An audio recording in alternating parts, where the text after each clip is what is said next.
Bonjour Christian, tu cherches quoi comme chaussures aujourd'hui? De nouvelles paires de chaussures de ville parce que les miennes sont complètement ruinées et je peux plus sortir avec. C'est quoi le problème avec les tiennes? Elles sont trouées, je les ai trop utilisées, j'ai fait des bêtises avec. La semelle s'est fendue en deux. On va essayer d'arranger ça.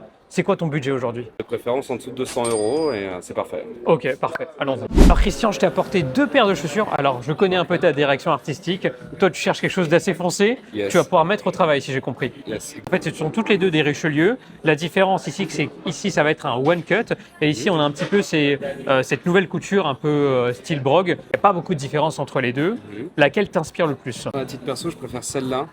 Plus de jeux de couleurs, on va dire, c'est pas tout uniforme. Celle-là, elle est un petit peu plus chocolat et celle-ci, elle va être un petit peu plus marron. La première fois que je vois ça, en fait, ici sur cette paire, tu as un patin pré-appliqué.